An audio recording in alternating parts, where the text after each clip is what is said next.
Keynes tinha uma esperança pacifista e progressista, oriunda daquele grupo de Bloomsbury, cuja origem estava na ética da conduta liberal e de modernização dos valores da sociedade vitoriana. Era também fortemente influenciado por uma perspectiva econômica. Ao longo desse período, ele percebeu que a participação britânica na guerra não era adequada, pois consumia recursos humanos e materiais, afastaria o país da obtenção de divisas que poderiam justamente ser aplicadas no financiamento de aliados. Então, Keynes foi contra a participação da Inglaterra na Primeira Guerra Mundial. Ele achava que o papel da Inglaterra era de financiar aliados e não participar na guerra. Junto a isso, e ele percebeu mais uma vez com grandeza, surgiu a dependência britânica em relação aos Estados Unidos da América. Fim da guerra, crise sobre crise, crises políticas, econômicas, crises políticas que viravam econômicas, crises econômicas que viravam políticas. Era um cenário de instabilidade. A civilização ocidental, era esse o sentimento que eles tinham, estava debilitada por crises.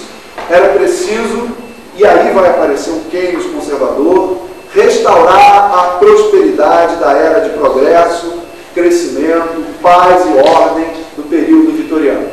Então aqui a gente tem um Keynes, se de um lado ele era um crítico social, político da era vitoriana, quando a sociedade inglesa entrou em crise, nos parece que ele como toda a sociedade europeia, durante muito tempo após o final da Primeira Guerra, as referências daquela sociedade eram 1913.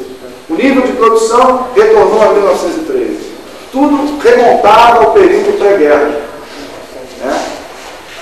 Keynes também conheceu a Revolução Russa.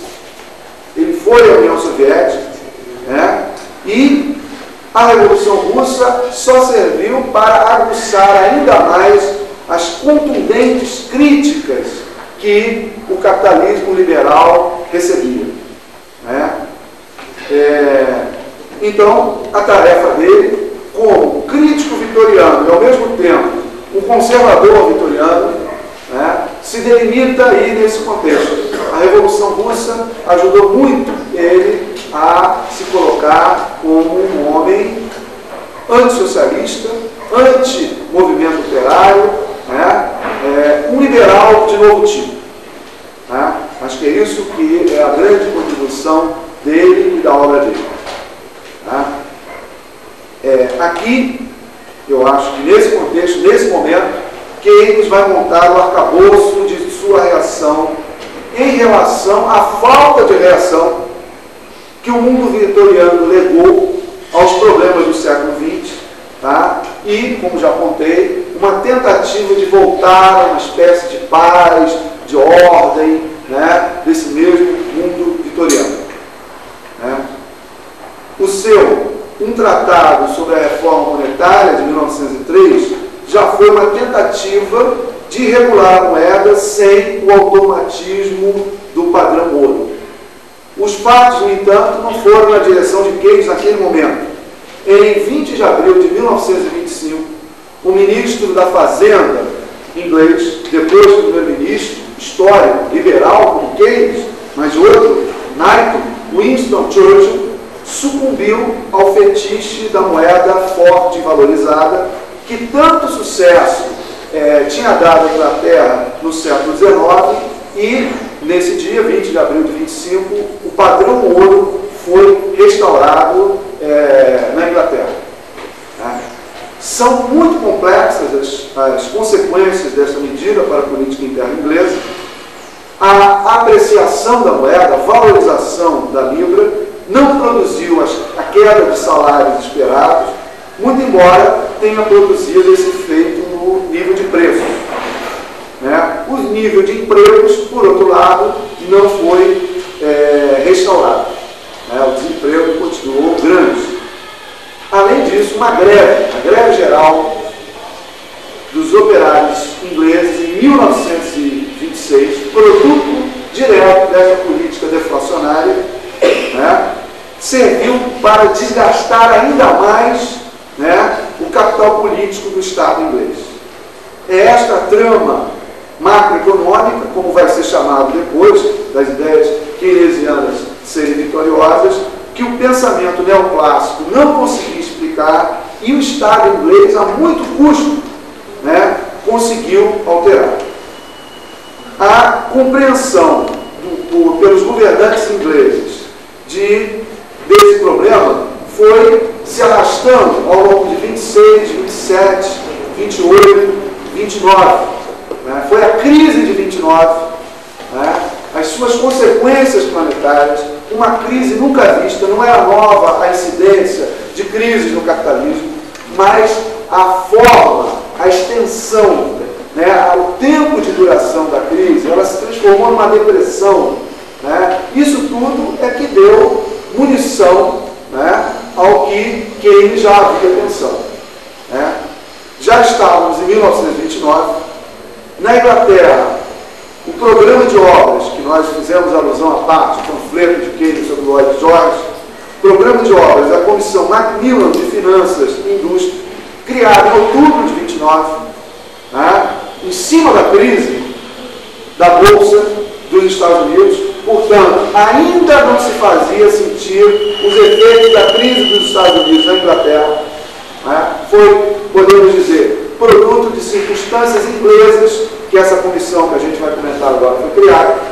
Logo em seguida, em janeiro de 1930, a criação de um conselho econômico, né, que se dispôs à implementação de obras públicas, né, com efetivação de gasto, né, público, né, que vinha, né, no encontro do que Keynes já vinha pensando. Né. No entanto, essas tentativas não foram bem sucedidas. Né.